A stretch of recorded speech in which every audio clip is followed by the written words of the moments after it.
memberikan pengakuan bahwasannya mereka nih kerap kali mendengar adanya suara seperti hentakan kaki para tentara-tentara Jepang mungkin yang sedang melakukan baris berbaris. Halo everyone, welcome back to my YouTube channel. Kembali lagi nih tentunya sama aku Agnes yang akan mengajak kalian untuk ngebahas kisah-kisah misterius, horor, kriminal, dan juga penuh dengan teori konspirasi. And yap, seperti biasa di video aku hari ini aku akan spill lagi ke kalian mengenai kisah horor kembali yang datang dari salah satu pabrik di Indonesia yang sudah lama terbengkalai dan terkenal angker karena sudah terbengkalai beratus-ratus tahun yang lalu. Seperti biasa nih, sebelum kita lanjut, aku ingetin ke kalian untuk apa? Untuk klik tombol like, komen, dan juga subscribe, serta share ke teman-teman kalian. Agar apa? Agar aku bisa terus semangat upload videonya tiap hari.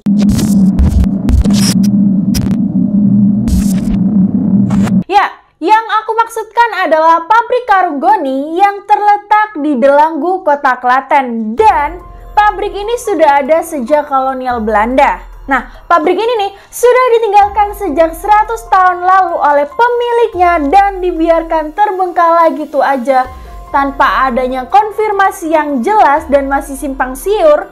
Nah, karena sudah terbengkalai gitu ya kan, sudah tidak berpenghuni sama sekali ataupun disentuh oleh siapapun, akhirnya mulailah muncul berita-berita kisah horor serta keangkerannya mengenai pabrik karung goni satu ini. Nah, dulunya nih ya, pabrik ini merupakan pabrik terbesar dan terkenal se-Asia Tenggara. Dan juga pabrik ini lokasinya itu cukup strategis karena apa? Karena terletak di antara tengah-tengah kota Klaten. Nah, pada masa itu nih, pabrik karung goni merupakan penghasil terbesar bagi masyarakat kolonial Belanda.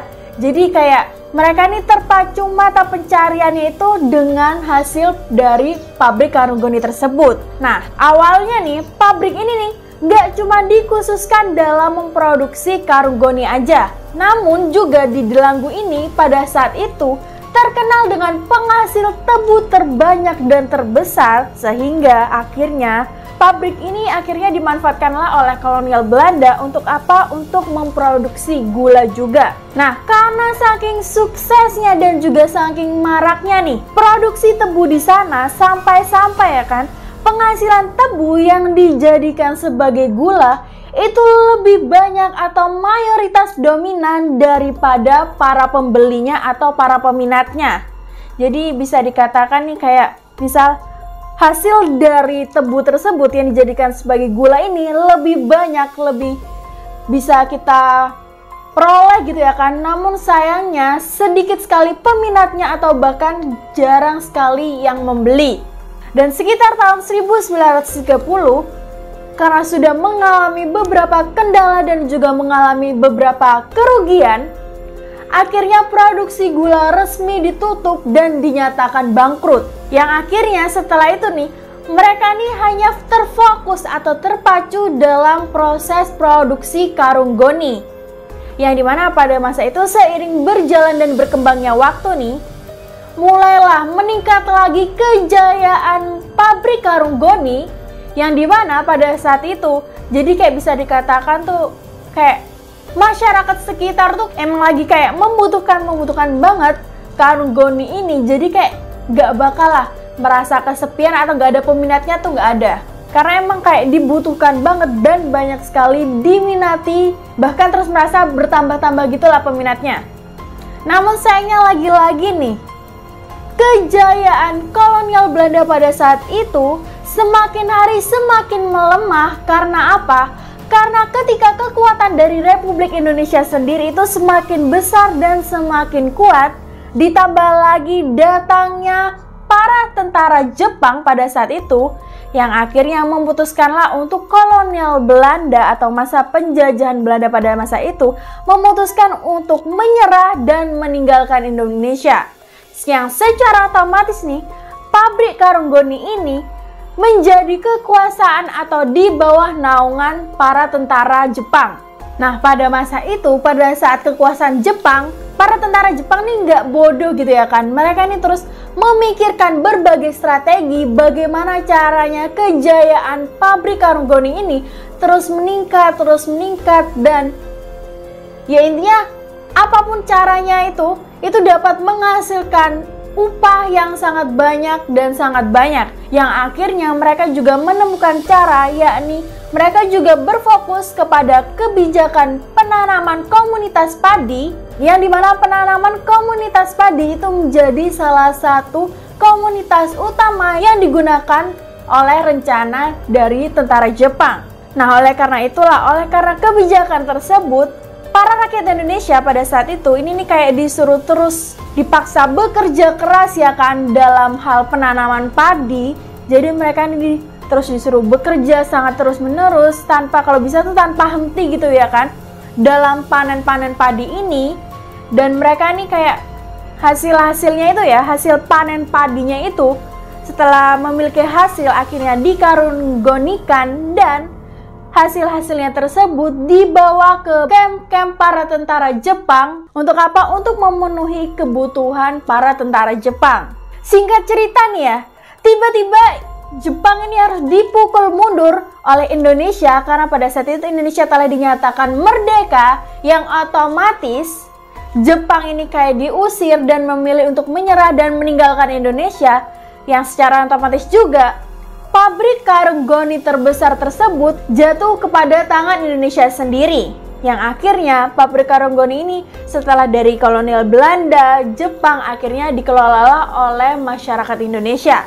Namun sayangnya nih, setelah berangsur-angsur jatuh kepada tangan Indonesia, tiba-tiba pabrik tersebut mengalami kebangkrutan yang sangat drastis, sehingga akhirnya pada tahun 1990 pabrik tersebut resmi ditutup dan dibiarkan terbengkalai gitu aja.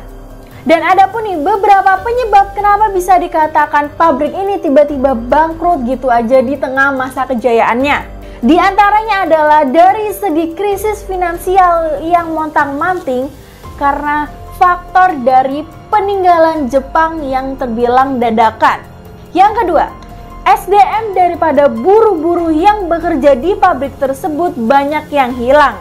Ya karena bersama dengan itu juga sedang marak-maraknya nih penumpasan para PKI yang digadang-gadangkan juga katanya sih para buruh-buruh ataupun para pekerja yang ada di pabrik tersebut merupakan anggota atau dianggap PKI, sehingga mereka ini kayak sengaja dihilangkan bahkan dibunuh. Udahnya nih ya, oke, kalau misalnya nih kalian tanya gimana keadaan atau kondisi sekarang dari pabrik karung goni ini, nah bisa kita lihat ya kan dari segi gambar atau bahkan mengunjungi atau bahkan melintasi area pabrik karung goni ini. Itu salah satu kesan pertama yang kita tangkap adalah kesan keangkerannya. Dan itu bisa kita lihat nggak cuma di malam hari, tetapi juga di pagi hari atau bahkan di siang hari.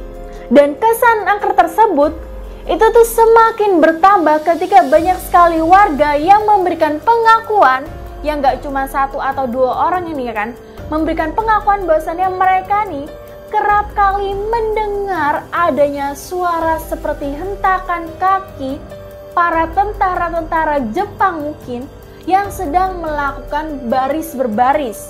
Nah itu mereka ini kerap kali mendengar tuh nggak cuma 1-2 kali aja, tetapi berkali-kali pada saat tengah malam.